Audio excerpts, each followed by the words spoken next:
Hello everybody and welcome to this event on government policy reviews at the Institute for Government. So today, Ben Paxton in the audience and I'm Jo Rutter, I'm a senior fellow here, published our new report, reviewing reviews, lessons from past government policy reviews, which was stimulated by the fact that when this government came in, it seemed to rush to commission a lot of reviews.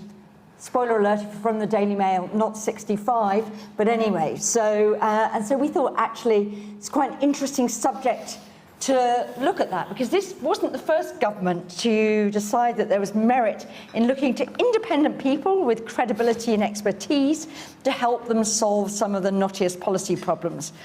But what struck us at the time was there was so little material available, either looking at whether reviews actually worked as a helpful way of progressing difficult problems, or at the nuts and bolts of how, when and why to invite in an external reviewer. So we talked to a number of reviewers who shared their wisdom, along with some fun facts about their reviews. Can I just say, fun facts about reviews are very, very difficult to get hold of and have occupied quite a lot of our time and effort. So I'm delighted to be joined today by two of our interviewees, Dame Carol Black, who's led a number of reviews over more than a decade. She did the Working for a Healthier Tomorrow review in 2008, most recently did some reviews on drugs, understanding the drugs landscape, drugs policy, and Sir Howard Davis, who chaired the Airports Commission, which looked into runway expansion in the southeast, and I think concluded that there had to be a third runway at Heathrow. A view which governments shared but then didn't do very much about, but may now be about to change. And I think as we speak, the Secretary of State for Transport is supposed to be making an announcement about Luton Airport expansion. So there is quite a long shelf life to reviews potentially. And then I'm joined by Dame Tracy Crouch, who led the wonderfully named fan-led review of football. And I remember this because I was doing a review for LBC of manifesto commitments, and I singled this out as the most intriguing commitment in the 2019 Conservative manifesto. I was very surprised that alongside getting Brexit done, the next big manifesto commitment was to have a fan-led review of football, which recommended the creation of a new football regulator, and that legislation has completed its Lord's stages, not without a bit of controversy, and is about to enter the Commons, where I think it may become a literal political football. And last but absolutely by no means least, to get the other side, I'm delighted to be joined by Ed Balls, former Special Advisor, former Chief Economic Advisor at the Treasury, former Secretary of State, former Shadow of Chancellor, Commissioner of multiple reviews, but probably known to the younger of you best now as either a contestant of Strictly Come Dancing or as the host of, frankly, the most essential political podcast around at the moment, Political Currency, which I think everybody should listen to. So that's why Ed didn't pay me to say that to get him in the room. But it's highly recommended listen. So I'm not going to say very much more. If you're watching online, I know lots of people are watching online because this is slightly different timing to our usual events, do start posting questions on Slido, things. If you're in the room, just stick up your hand when we get to it. So I'm going to kick off. So, Carol, you've done quite a lot of these reviews. I'm interested in what you thought was the government motivation deciding that, for these quite different topics you've been looking at. Why did they think an external review was the place that they needed to go? Thank you very much. Well, I think for my first review in 2008, I'd just become the government's National Director for Health and Work. So I probably was the sort of person they might turn to as that was my new job and probably wanted to find something for me to do. And it was a very good review to be able to do because it had a purpose. I felt it was a review in which one could really try and make a difference. Sadly, when I published the review, there wasn't too long before change of government. So when it came to my second review, there was then a deeper dive into sickness absence, which seemed quite sensible. In one way, it built on the first review. So I felt both of those reviews had purpose. And I think one of the interesting things is you sometimes have to wait many years before your recommendations take hold. And so, for example, one of the recommendations from the 2011 review came out in the DWP announcement, really, of a few weeks ago, or it was there. So you have to be patient sometimes with review. The third review was a strange review, and on reflection, I should have pushed back much more. It was for me to look at those people who were in the benefit system who were either addicted to drugs or alcohol or obesity. What a strange mixture. 2015.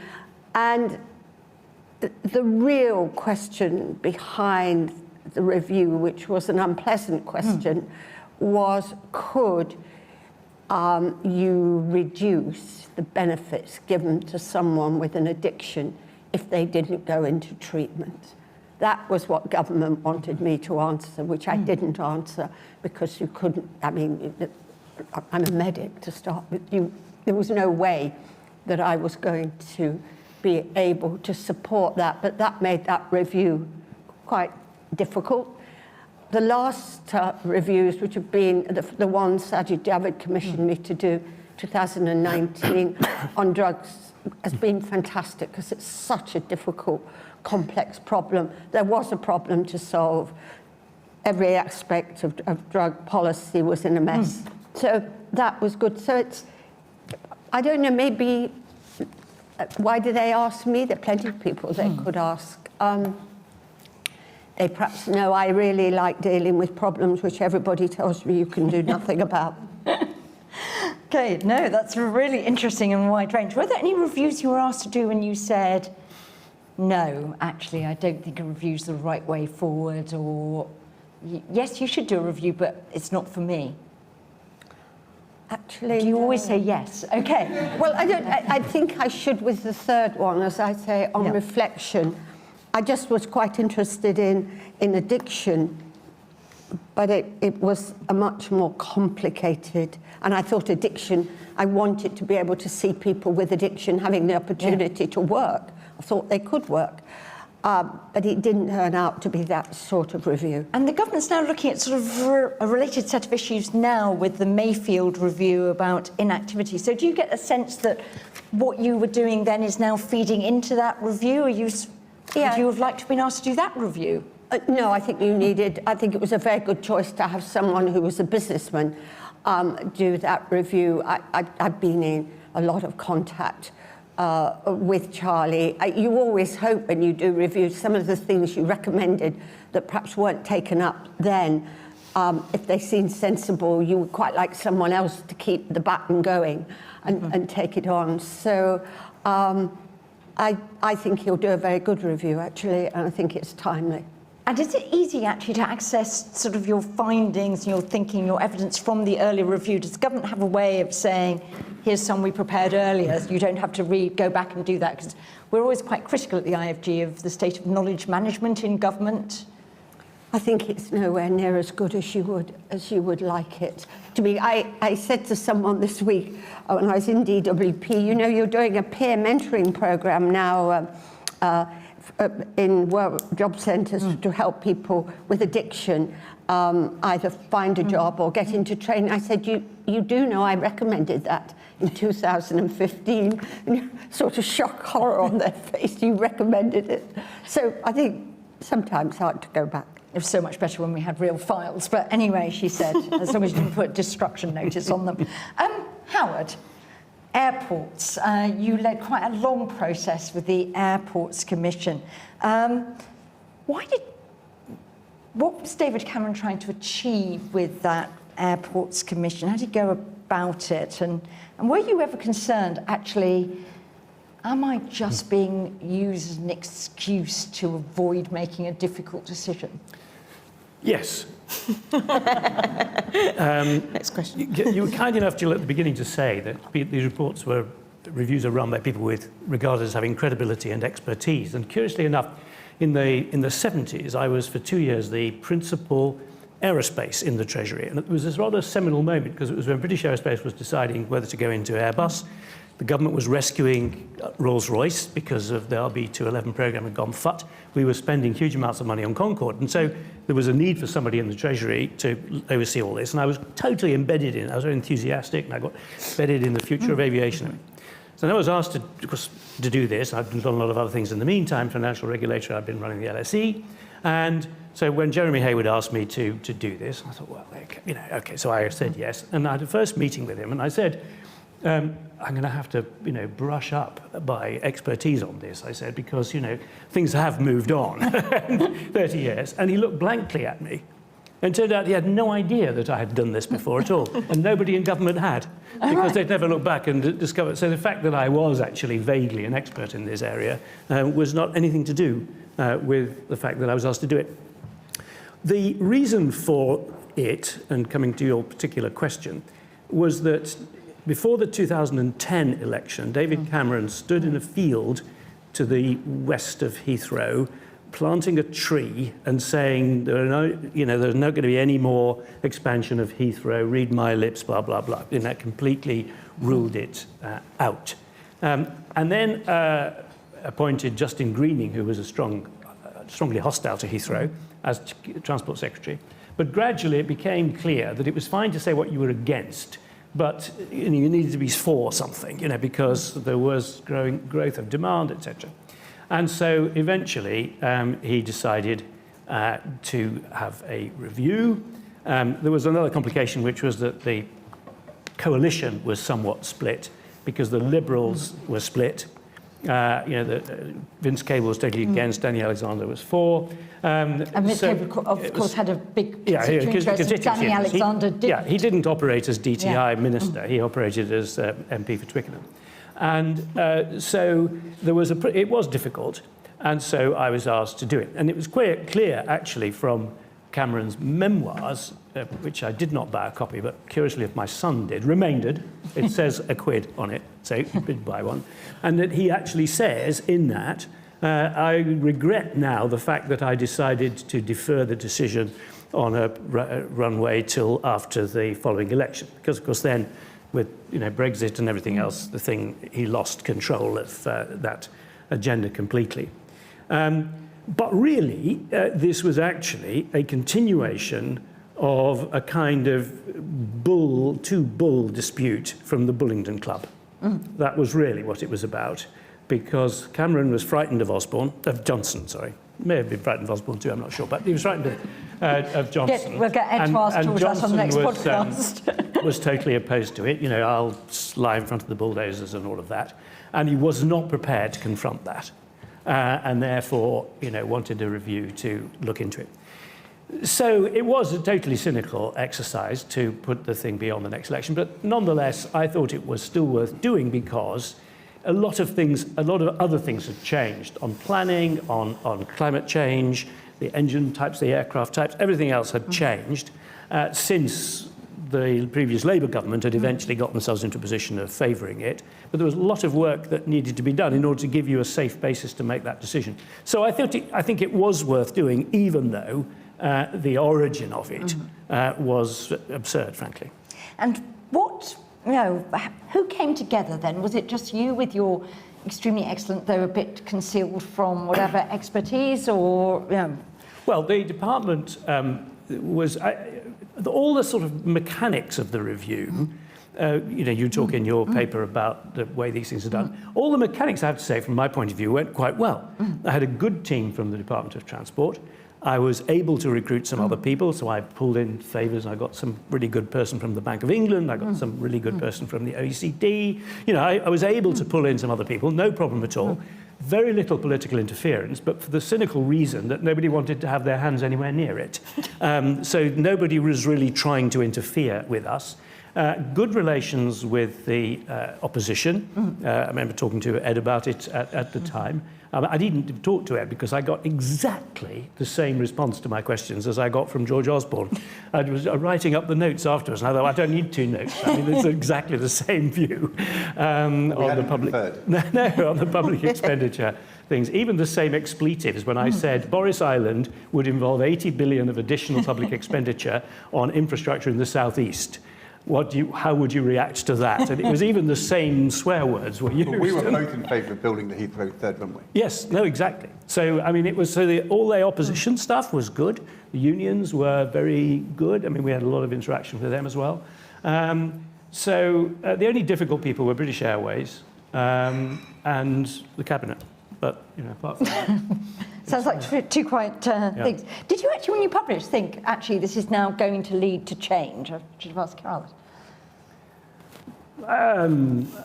What was your, when you published, when you pressed go and the report comes out, do you think, okay, I've now solved this? I didn't, because it was quite clear that even though, I think it was a reasonably well-argued report, which eventually people have now kind of come back to, that clearly David Cameron, he was horrified about the recommendation that we had, because he could see that eventually he was going to have to address this issue with Boris and with other people in the party, and he didn't want to. So I didn't think it was going to happen until the government changed. But of course it changed a few times since then. Tracy, so you picked up the ball, no, I shouldn't have said that, on the fan-led review of football. What was being fan-led all about? I mean, we don't sort of, say Howard was doing a passenger-led review of Heathrow or whatever. So why was it sort of fan-led? What problem was it supposed to be addressing? And actually, was a review necessary to come up with solutions here? So I think the first thing to do is just to dial back a few years, actually, before the review was actually announced in 2021, which is that the recommendation for a fan-led review into football came into the, as you said, the 2019 manifesto on the back of Berry going bust. And the challenge that brought the then government was, how do we respond to this big thing happening in football? And we don't quite know how to deal with it. And so, behind the scenes, Downing Street back then were ringing up and saying, could we do this? And, could we do that? Pouring significant public money into trying to save Berry and things like that. And it was like, no, you can't. But what we actually need to do is look at the problem here around financial sustainability in football and who has responsibility for ensuring that football clubs maintain their presence in a community. And I think from somebody who has worked in sports policy for a while and was very passionate about it as a backbencher before I became minister, the frustration I always had is that people who didn't understand sport kind of just saw it as the game, as opposed to the impact that sport has on the local economy, on the community, and how consumers of sport are very different to being a consumer in any other sector. Berry was a moment where suddenly light bulbs went off across government of, oh, actually, no, I completely understand as to why this is important, because yes, Berry Football Club disappeared, but as a consequence, so did the local economy. So that was why the fan-led review into football, into the sustainability of football sort of kind of came about. Suddenly people realised that fans were very special consumers whose voice was often lost in the whole discussion around football governance, that you had well-intentioned owners of football clubs who ran things their way, and then when they got bored would just up sticks, disappear and leave clubs in dire straits. And so that led to the recommendation. It then, if you recall, went completely quiet. People sort of forgot about it. We had COVID. Then the Super League attempt happened with 6 of our main Premier League clubs trying to break away. Football just completely melted. And that was the spark that then lit the review taking place. And who were the fans who worked with you then? I mean, were you enough of a fan to be the fan-led review, or were there other fans? Were there ordinary people, not sort of, So again, I mean, looking at parts of your report today, there are different variations of what a review, how a review works. I had a panel, and on that panel were people from across the game, including the FSA, the Football Supporters Association. What we did is we took hundreds of hours of evidence from people, and we actually had sessions with fan representatives from every club throughout the pyramid, including Ed and Norwich, what we all basically agreed is that the level of engagement with us as a panel was of such a high quality that taking their views very seriously and listening to their frustrations, and I think for the first time, fans actually were able to say what they thought about some of the challenges within the game, which wasn't about their football club, by the way. It was about some of the processes, the regulatory structures, and what they thought should happen. And we, of course, listened to all of them. Some of the things we did do, some things we didn't do, but we put it together in one very coherent response with some very specific recommendations, which the government universally accepted. And has been carried on even though it was a Conservative proposal, Conservative review during that government, and now has been taken up. So I was very lucky as Sports Minister. I actually ran lots of strategies across government, and the sports strategy, loneliness strategy, civil society strategy, none of those things are political. They're not tribal policies. And almost everything I've done in Westminster and as a minister never had sort of kind of big C Conservative attached to it. So I actually was chair of the all-party group on alcohol misuse. I did a lot on drugs addiction and things like that. And actually, so I never was this tribal Conservative. And even on things like gambling policy, I would always engage with the opposition. And so, again, like Howard was saying, talking to all politicians, we were talking to everybody that was involved. And that's how it came across. But also, I mean, football is just not political in that sense. It's not tribal in that, in political terms. It's very tribal in other terms. But it just isn't like that. And so that's why everybody agreed that it was important. But there are also football clubs in every constituency. So there's a politician's interest in making sure that they get this right as well. Yeah. I want to come to you, Ed. You haven't, as far as I'm aware, you're not on our list as having been asked to do any reviews yet. Shocking. But maybe you'd love to have done the football review, I don't know.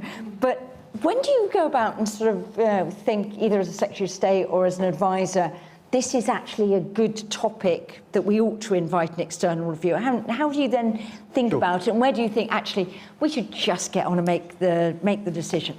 So I think, by the way, doing the report is really good, because I was involved in commissioning lots of reviews, and I've spent quite a lot of time talking to people doing reviews who say, what have you learned? And I think this is the first time anybody set it down in a way which, this would be really useful for future people doing reviews. Lots of it I agree with. I think, but I've been asked, but I've never agreed to do a review. I've never done a review, but commissioned lots. I think you have to start by asking, as you did in the beginning, about the motivation.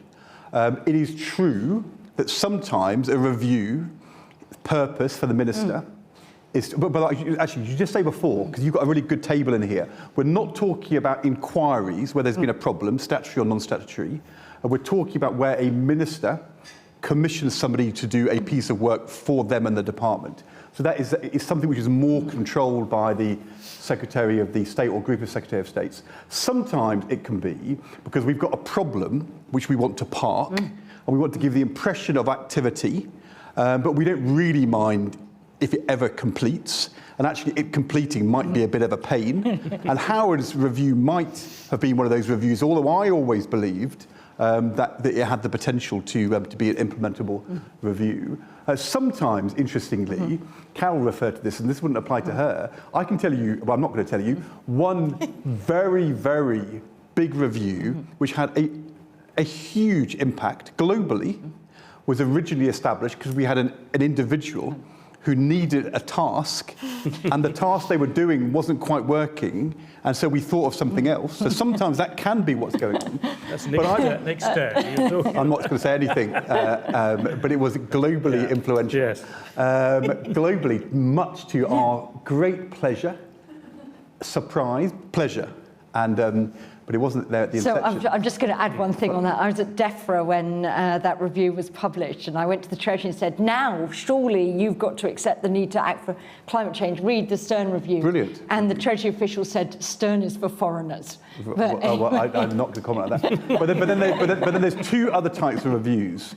And I could kind of categorise the ones I was involved in, these different. One is, we've got a really clear idea of what we want to do, but you need a process driven by an expert who is kind of outside the normal political ministerial machinery, who can go out there with that credibility and meet lots of people and garner evidence, but also build a consensus so that although you kind of know what you want at the beginning, by the time you get to their recommendations, there's a huge head of steam. And that is one type of review. Oneness was absolutely one of those reviews. I mean, Howard should have been one of those reviews. The Martin Taylor review into kind of employment taxation in 1998 was very much one of those reviews. Then there's other types of reviews where you know there is a really important problem which you want to solve, but you're not quite sure how, but somebody with expertise who can stand outside the machinery of government and do that process of consultation and come up with interim findings has got more chance of getting to the heart of what needs to be done than through the normal policy process. And so lots of, minors on financial services structures, Cruikshank on bank competition, Richard Lambert on universities, Tanya Byron on internet regulation, which Andy Burnham and I did in 2008. Lots of those. We didn't know what the outcome was going to be, but we wanted an outcome. And the question was, could that person take us to there? And how you go about the review, who you appoint, the strategy for the review is slightly different in both cases. But I wouldn't be cynical. I would say that in both of those categories of review, you get to where you get to because of the review. And without the review, you wouldn't get to that place or anywhere near it. And therefore, the idea this is somehow dismissive of the civil service or about sort of in the long grass, or they don't know what they're about, or let's find an expert, I would not say that was the motivation in, say, 28 of the 30 I was involved in. And that is why it's really important and why they've been very significant and why your report's good. Because the truth is, you can really screw up as a reviewer if you go about it the wrong way. I can tell you how to mess up a review. And that is, I think, for a good Secretary of State, it's really disappointing if the review doesn't deliver. And that's why there's certain lessons you have to learn. So I'm going to put to you a question that's our most upvoted. Remember to upvote questions on Slido if you're out there. Almost all our questions are from anonymous. We know who you are, at least as a sort of category, I think, by and large. About the Casey review of social care. Question from anonymous. What's the value add of this? We've had the Dilnot review, and I know, Ed, that you had quite an interesting discussion, I thought, with George on the podcast about Dilnot and where George Osborne thought Dilnot went wrong and why his proposals didn't get as much traction as they might. But a lot of people are saying, actually, social care, we know what the options are. We could just crack on. This is just a delaying tactic from Wes Streeting. Is that your reading of the Casey review, or do you think that Wes Streeting and Keir Starmer have been right to commission that review? So can I say one thing and then answer that? Yeah. In terms of, if you are doing a review which you really want to deliver policy, the first thing is you have to look in the Secretary of State's eyes and know that they want it. It doesn't necessarily mean the Prime Minister is going to agree, and it might be hard, but they've got to want to do it. Secondly, you need to hold the pen. It's possible to have one or two people or three people. You always want an advisory panel, but it's got to be owned by the reviewer. In the case of the Turner review, there was three. That was really risky, I thought, but we generally always pick one person. The terms of reference are vital. And if you've not agreed terms of reference with the Secretary of State, which you think are good and they are up for, you shouldn't do it. The team you have is very important. They've got to be high quality, although Cruikshank, when he did the banking one, refused to let anybody in his team talk to anybody in the Treasury for a year, which is a bit of a nightmare, because you want interaction. Say nothing as the reviewer for at least 6 weeks, because reviews go wrong when the reviewer gives an interview on the day their review is launched, finds out they said the wrong things, and in the end they spend the next 9 months trying to get off what they said in their first interview. Publish the terms of reference with steers. Be quite forward in your interim report about where you're coming out in policy. Go through an iterative process externally and internally for the final month, so that at the point you publish your review, you've got to the point where the Secretary of State is going to say they'll implement all of it, or pretty much all of it. And the other thing, which I always thought was the most important thing, interestingly, I said this to John Vickers on the banking report, and he said absolutely not. You should always make a condition of doing the review that you are resourced by the department independently to come back after 6 months and publish in your name a review into whether your review was implemented or not. Because the civil service will hate that, because they actually would much rather, potentially was in the long grass, they want that option. But you've got to say, no, I'm only going to do the review if I can say after 6 months, they've killed my review. And actually, in the case of John Vickers, he was so beaten down by the Banking Commission, I think he just didn't want any more of it. But actually, I kept saying to him, you've got to come back. Andrew Dilnot should have asked for that, and he didn't. In the case of the Dilnot review, terms of reference were much too narrow. Andrew was too independent in his process. He failed to interact in detail with the Treasury. He didn't know when he published his review that it was going to be implemented, which meant that from that moment on, the Treasury's attitude was, let's park this review. George didn't want anything of it. He had no power to come back resourced to do a follow-up review, so it went into the long grass. Classic errors, in my view. In the case of Louise Casey, I mean, I think the thing about the Casey review, it is not hard to work out what to do, but it is really hard to get the political process to sign up to doing what needs to be done. And, so I think just to say it's the long grass is too glib. Because the reality is, this review for Louise Casey, who is strong and won't pull her punches, will drop a year before the election into the political process. The problem is, if there's a price tag at that point, and you're into pre-election politics, the danger is that both the Treasury and the shadow Treasury teams think this is just too difficult. And how does she deal with that? Well, either her report is rejected, or what she does is she goes too general, in which case it's a set of principles you can sign up to, but so what? So if I was Louise Casey, I wouldn't have signed up to this timetable. I would have said my report has 2 stages, given that you're only asking me now. Stage 1, my interim report will be done if you want. I mean, I'd like to do my interim report, I would say, in 9 months' time. But if you want it to be in 2 years' time, fine. Interim report, the principles which guide our approach, and my second report will drop 3 months after the general election. And I would drive the political process to sign up to my principles in their manifestos, which they will find much easier than my particular kind of tax proposals, which will be much harder for them. If you think about the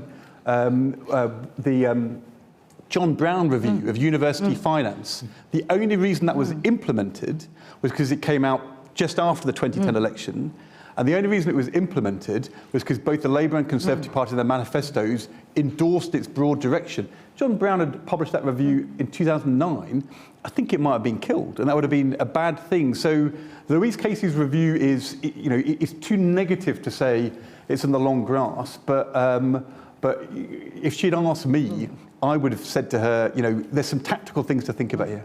Okay, well, that feeds into another question I'm going to put to all of us, and I'm going to come to the room very quickly. But when you were doing your reviews, to what extent were you thinking about timing? And Carol, you mentioned sort of change of governments coming in, timing, the need for legislation, or indeed, as Ed's saying on the Casey review, we know that the first thing, and Andrew says, this is my first recommendation, though no one remembers it, is you need to fund social care properly.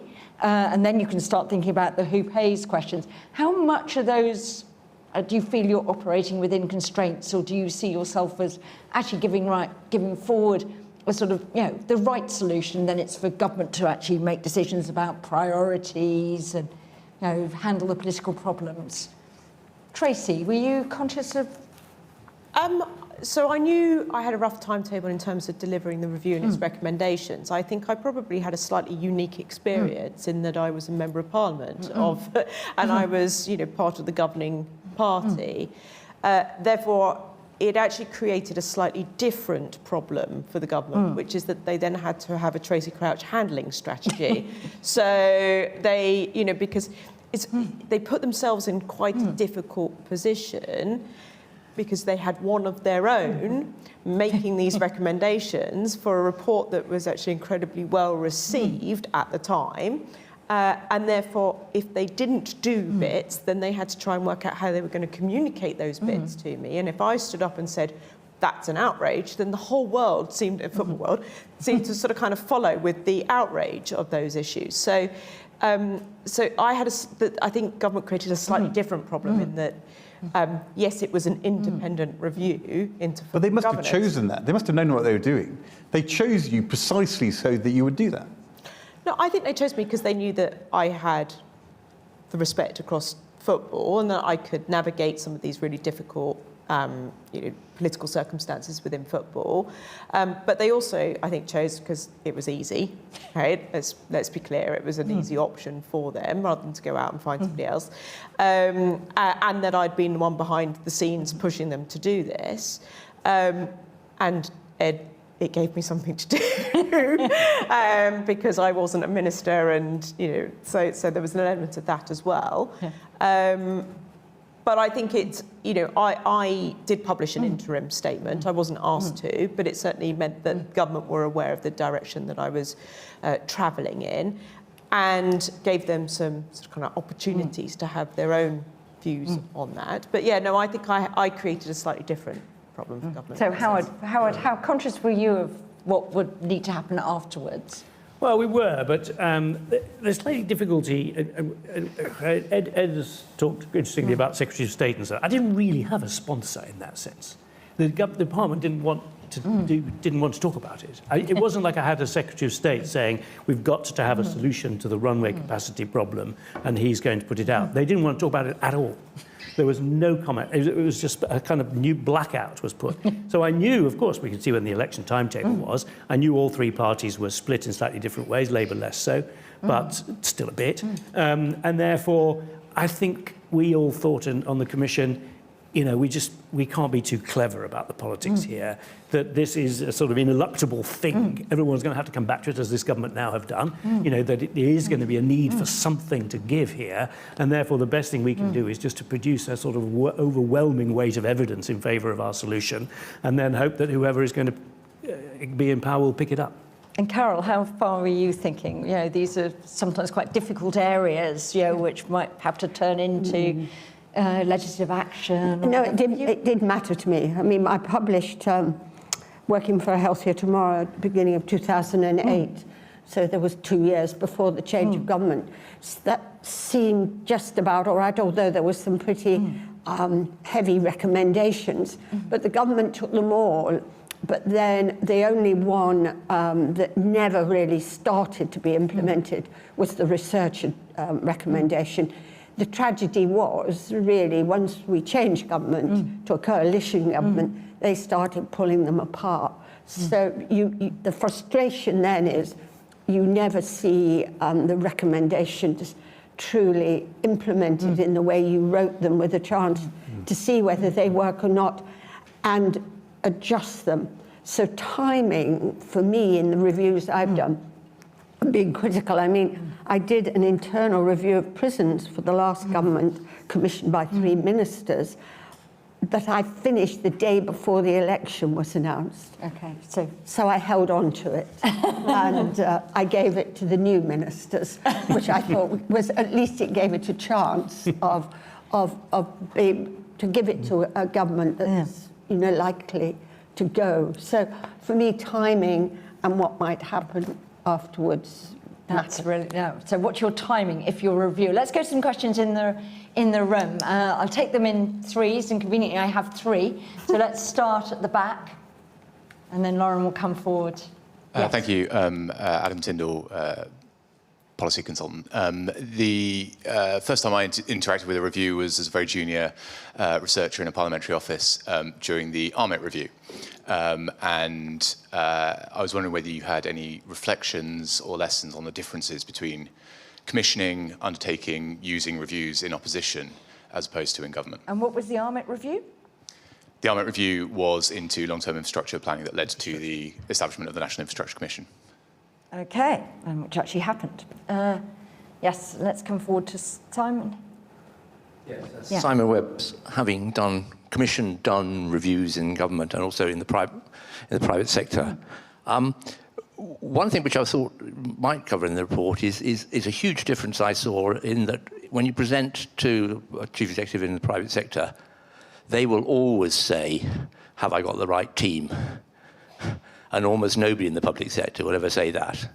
And if you say no in the private sector, they will be putting their hands on their phone to the headhunters straight away.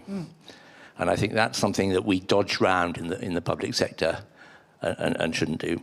The other thing is say, cheer up, you can really do these reviews fast if you really need to. And I just went over and checked my sources with the civil engineers.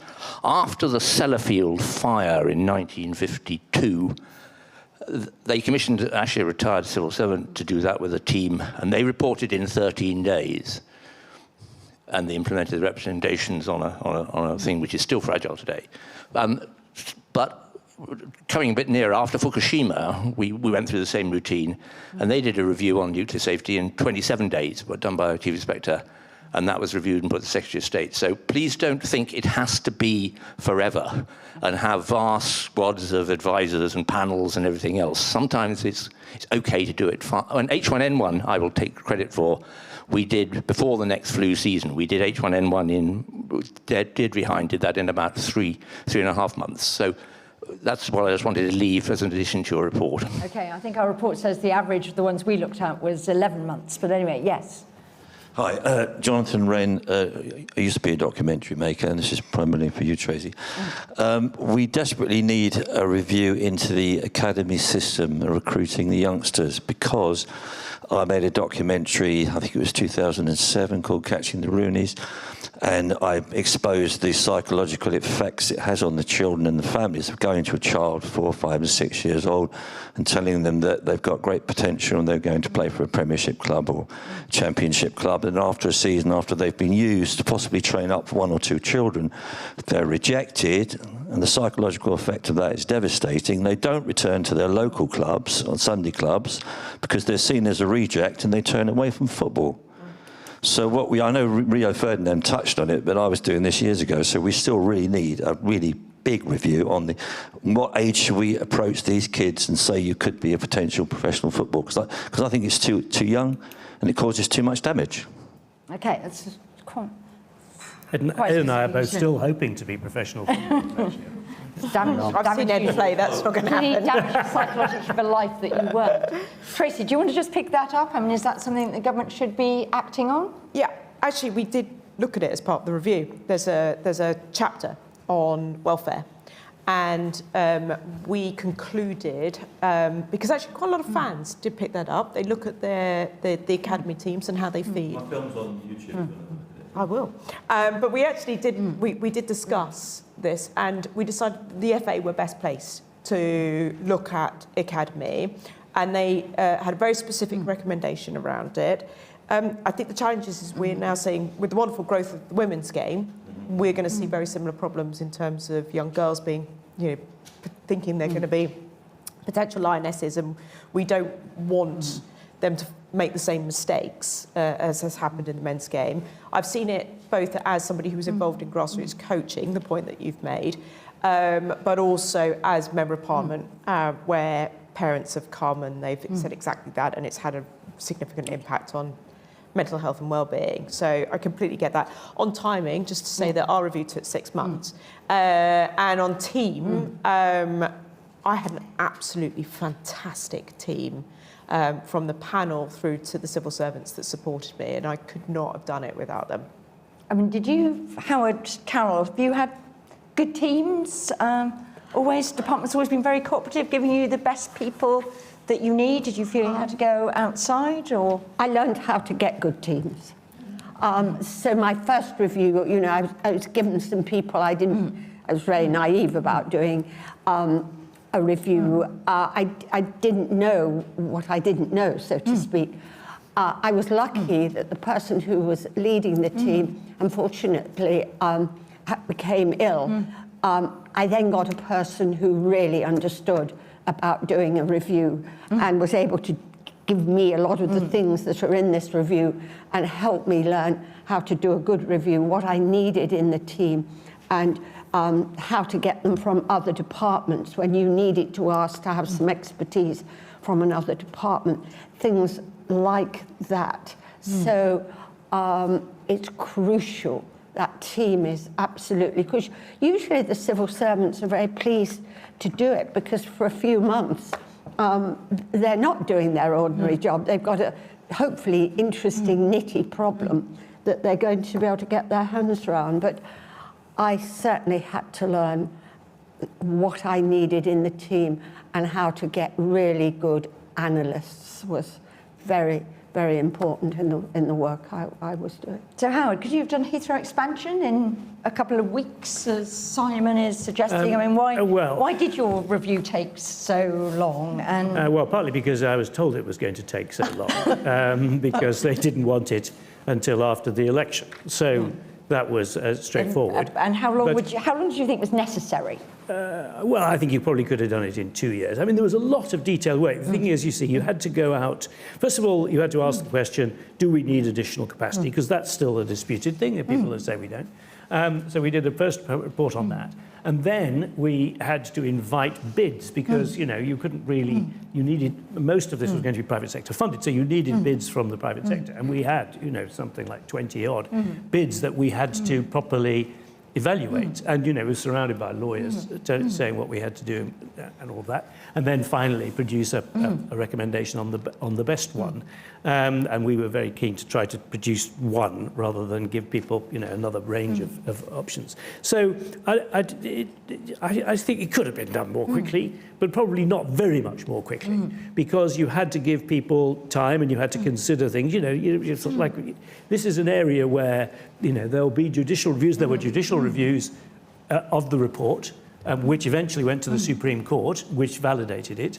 But that took a long time. And had we not done all this work and this consultation and set out, you know, what we were going to say, you know what it's like in the public sector. If you say, Jill, I am going to punch you on the nose, I'm going to give you an opportunity to tell me why I shouldn't, and then I give you 3 weeks to explain why you think it's an unreasonable thing for you to do, and then at the end I say, well, thank you very much, I've considered that, I'm going to go and think about it for 2 weeks, and then after the end of 2 weeks I come back, punch you on the nose, and you say that's fine, because, you know, you've listened, and etc. And that's what you had to do a lot of. So a lot of the timetable was driven by legal requirements to consider people's objections and consider them properly. And unfortunately, the way the law works, you know, if you just immediately say, that's rubbish, you know, then you're in trouble.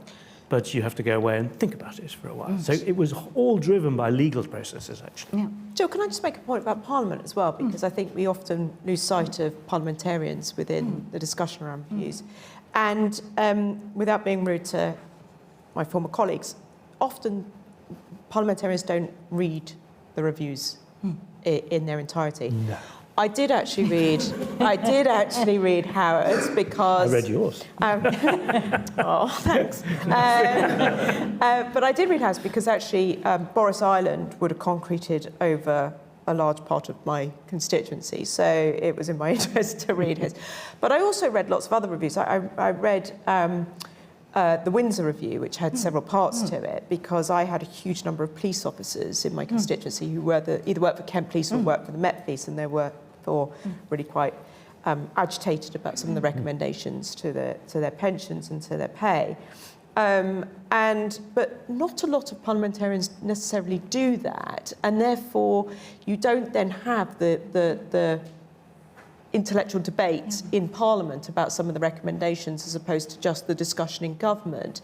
And I think that's a challenge. I mean, I won't name the peer, but somebody who was talking in opposition to the football regulator bill as it was going through the House of Lords confessed to me that they hadn't actually read the review, and nor had they read the explanatory notes to the legislation or anything like that. And I just find that sometimes really frustrating when you are seeing the recommendations transfer into legislation. So I just wanted to pick up a point that Tracy was making. It comes up in one of the questions about, is sort of external engagement easier if you're running a review than if you're doing policy-making government? You know, we've all got different sort of experiences inside government. What's different about policy-making through a review to just doing it where the minister just asks the civil servant to come up, civil service to come up with some options to deal with something? And one obviously is that the sort of evidence base published by reviews is so much better usually than the government produces when it publishes it's a green paper or a white paper, if it indeed bothers to do that. I'm just interested, Ed, what do you think is a different quality of policy making when it's done through a review? And how difficult is it if the reviewer ends up sort of going off in a slightly different direction from the one that you might have thought of when you initially commissioned the review, is coming up with some possibly unwelcome recommendations? Look, if that happens, you handle it.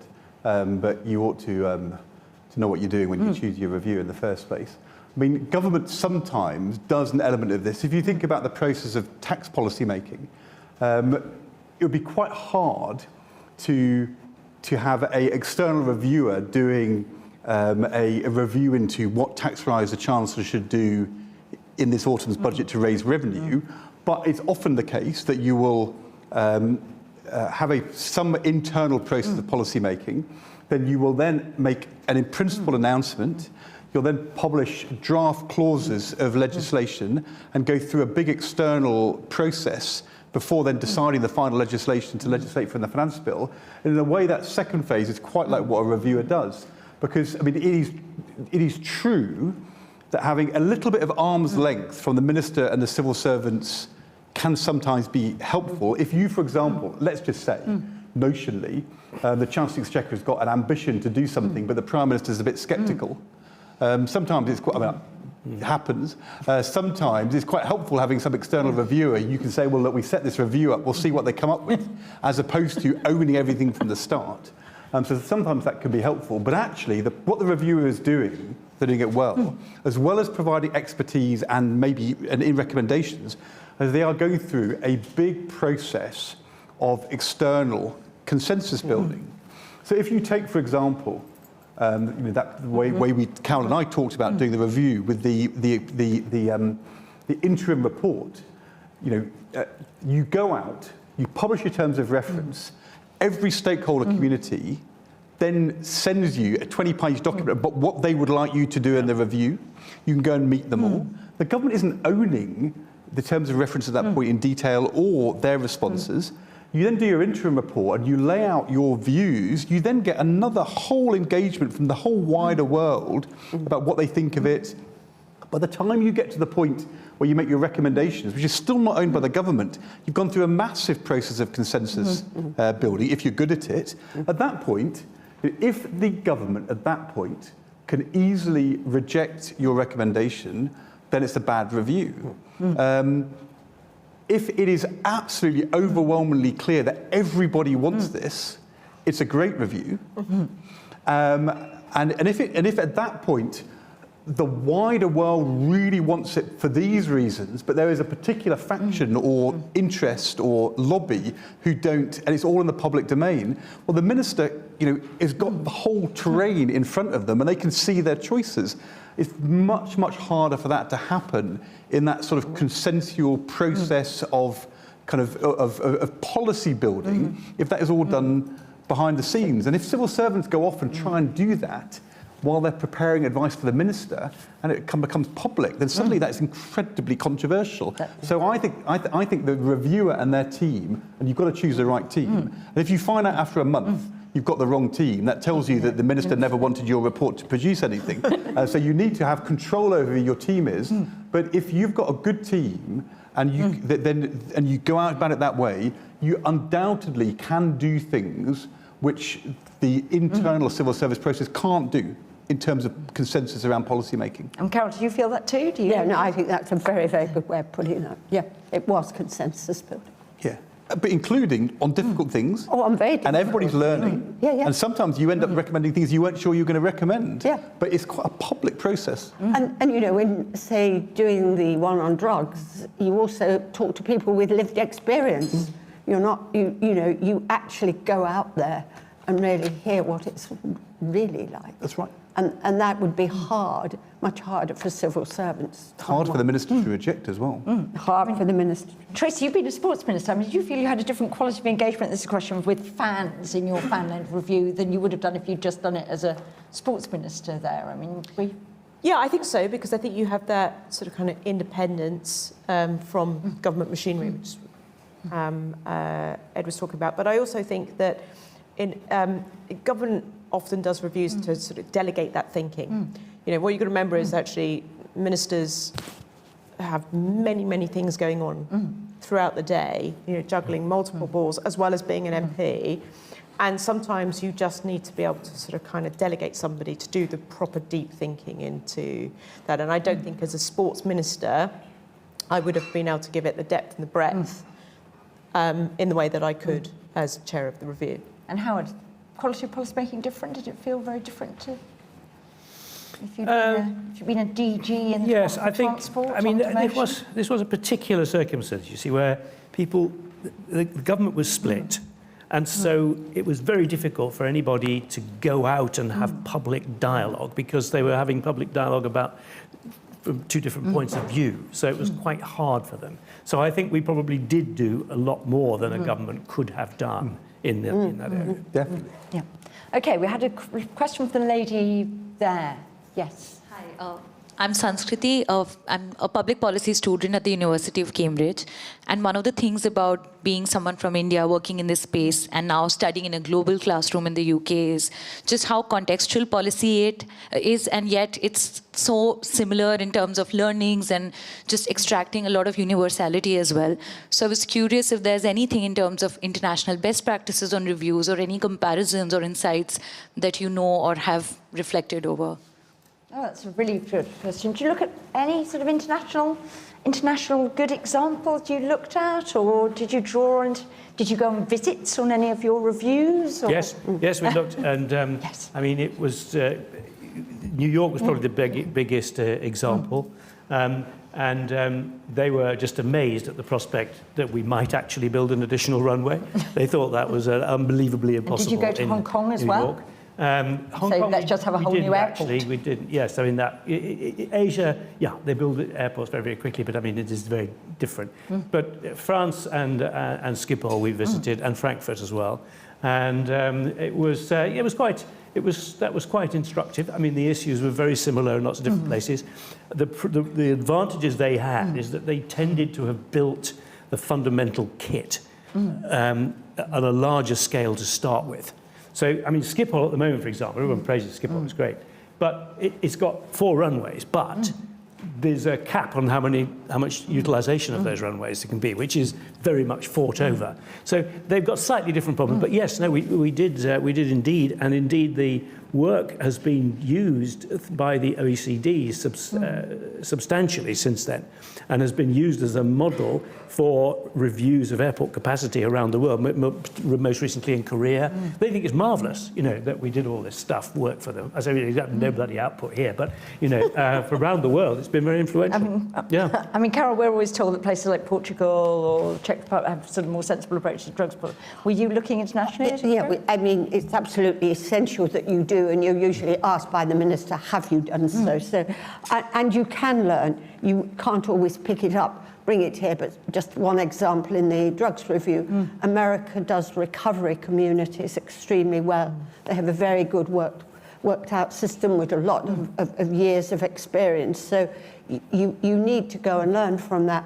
When I did the work on the benefit system and welfare, really looking at what the Scandinavian countries were doing, and which they developed throughout changing political regimes. So they had taken a really awful subject that was very difficult and managed to keep it going over change of political parties. That is very important if you can find things where they've actually, you know, they're so important that you don't want to change direction. because if you like, it wouldn't help you to do so. So you can always find, then you find things like in Portugal, where we're always told that this is the wonderful example of decriminalisation, legalisation. Actually, when you look into it, what they did, they didn't legalise, they did decriminalise, but the thing that made the huge difference, they put in a huge amount of resource into treatment, recovery, housing, and enabling people to work. So, you know, you have to really look at this and understand it in its depth, but no, crucial. Okay, we're coming up to time, but I've got one last question I just want to ask each of our panel, which is, you know, so the government's been criticised for commissioning quite a lot of reviews, but you've all been involved in government reviews. Think there's some value? I think the government's been quite sensible about the way it uses reviews. But if the government came to you and said, I'd love you to lead a review, what would you like to do a review of? What do you think is the area that the government should actually be commissioning a review on? Oh, I was going to say I know the answer to that. Yeah. Ed. What would you like to be? What's the Balls review going to sort out? Well, I mean, they didn't ask me to do social care. And would you have been up for it? Would you have said yes? Not on these terms, obviously. I think. Look, you know, in my list of jobs, you didn't mention Good Morning Britain, and it's quite hard to do breakfast television and also do a government review, so that might have knocked me out. I also think that there is something about the way in which we organise support for parents and children, which again I think we've gone backwards on.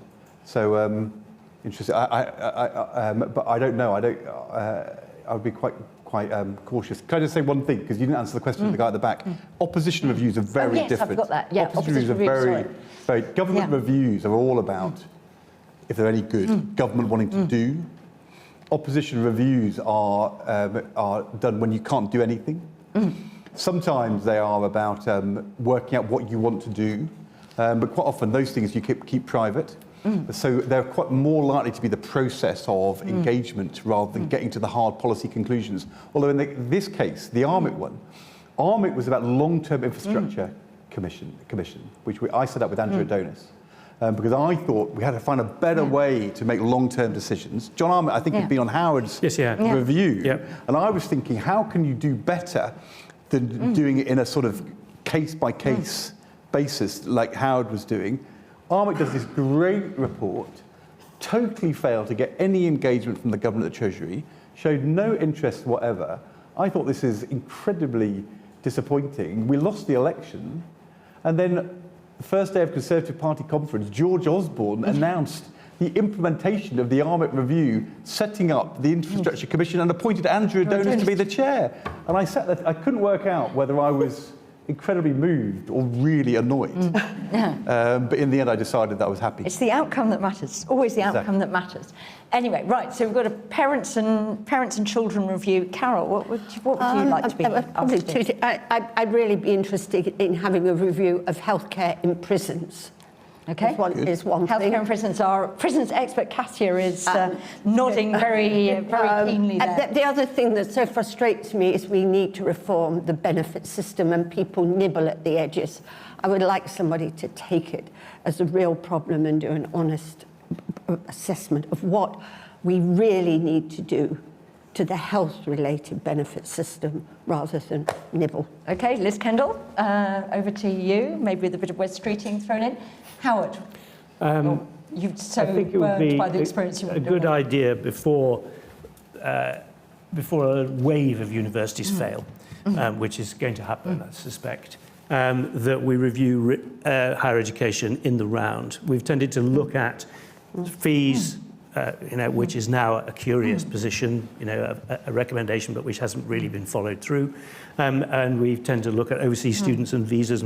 But what sort of higher education system do we really want and need? How big should it be? Should it be varied? I mean, I can worry about whether the whole removal of the binary line in 1992 made any sense at all. I think we need a holistic horrible word, review of the higher education sector. Okay, over to you, Bridget Fulton and Jackie Smith. And Tracy, what are you up So for? after 14 years in Parliament, my biggest frustration is that we work on such short timescales, and therefore policy very rarely looks at long-term problems, things that are going to go over spending reviews or 5-year election terms. And one of those areas is well-being, and the sort of kind of the physical, mental health of the nation.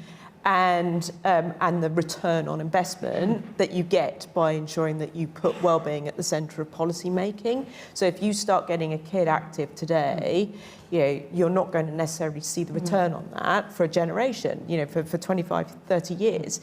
But the fact is that if you get, proper physical, mental health, you crack on with that, you're going to start reducing the budgets of the Department of Health, from treatment and so on. So we're not actually looking at how we raise the health of the nation through preventative healthcare measures, unless, of course, there's a physical health aspect to that.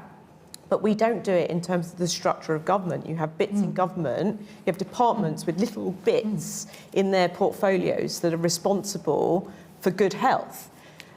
And nobody really sort of kind of puts those front and centre. It's one of my biggest sort of kind of beefs. And so I'd love to do something around that. But that's something that you're not going to see the outcome of it for such a long time that no one will do it. So interestingly, we had Andy Burnham, who probably can look to quite a long time in office if he wants it, championing the Live Well programme that he's doing in Manchester yesterday at an IFG event. So if Wes Keating thinks he's not got enough time and bandwidth for his preventative agenda, given he's spending all his time abolishing NHS England, there's Tracy Crouch who's just volunteering to help. So with that positive note of lots of interesting areas that our fantastic panel are up for tackling if government wants to commission even more reviews, guided as they should be by our report. So do look at that, reviewing reviews on our website now. Can I just get you to come together and thank Ed, Tracy, Sarah, and Carol?